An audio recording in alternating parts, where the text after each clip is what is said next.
آباد ہے، کوئی مسلک نہیں ان کا اپنا. آپ لیبیا میں دیکھیں، آپ عراق میں دیکھیں، آپ دوسرے ملکوں میں دیکھیں، قطر میں دیکھیں، جن کو عربی آتی تھی ان کا مسلک کوئی نہیں ہے. ان کو پتہ قرآن میں ہمارا مسلک ہے، چاہے ہم اس کے مطابق چلیں یا نہ چلیں. تو مسلکوں نے ہمیں ختم کر دیا، اس لیے مسلک کوئی بھی نہیں ہوگا، یہ یاد رکھیے گا. آپ یہ دیکھیے، عمران خان جب آیا، میں کسی لیڈر کے حق میں اور مخالفت میں بات نہیں کر رہا، حقیقت کی بات کر رہا ہوں. میں کسی کی سائڈ لے رہا ہوں. 2 سجدے کر کے آیا تھا جو کہ بالکل ناجائز اور مشرکانہ اور کافرانہ تھا. پھر بھی قوم نے 80% ووٹ دیے، وزیر اعظم بنا. اللہ نے اوپر اٹھا کے ننگا کر کے نیچے پھینکا، جاؤ سجدے کرو.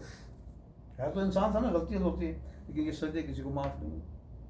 ہماری آدھی سے زیادہ قوم پاکستان آج بھی قبروں سے مانگتی ہے.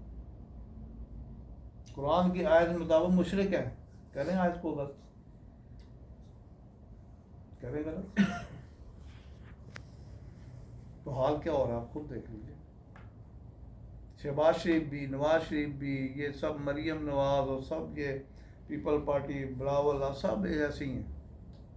کسی کا دادا دربار رب بنا ہوا ہے، کسی کا بھٹو رب بنا ہوا ہے، وہاں سے دعا سے شروع کرتے ہیں اپنی کمیز، کبھی کہیں سے کر رہے ہیں. بھی کیا پتا کبھی کسی وزیر اعظم کو کسی کو دیکھا ہے کہ اس کو وزارت ملی ہو اور اس نے کہا میں آج نفل پڑھوں گا، رات کو جاؤ چھٹی سب کی، میں کل عمرہ کر کے آتا ہوں، شکریہ ادا. کسی کو سنا دادا دربار پہ چادر چڑھا رہے ہیں، پاک پتھر پہ چادر چڑھا رہے ہیں، بھٹو کی جا کے قبر پہ چادر چڑھا رہے ہیں. تو کیا بن رہا ہے؟ آج اتنا سا بچہ پریشان ہے کہ پاکستان میں کیا بنے گا.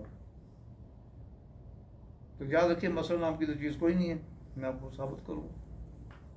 اور اب جس ہستی کے مہمان بن چکے ہیں، وہ ہستی کہہ رہی ہے جب آپ پہنیں گے احرام تو پھر صرف لبیک اللہم لبیک، لبیک لا شریک لک لبیک، ان الحمد والنعمت لک والملک لا شریک لک. یہی پڑھتے آؤ، حاضر ہوں یا اللہ، میں حاضر ہوں، تیرا کوئی شریک نہیں.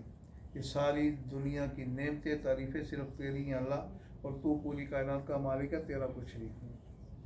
آپ ذرا سوچیے جا کر رہے ہیں کس کے مہمان بن گئے.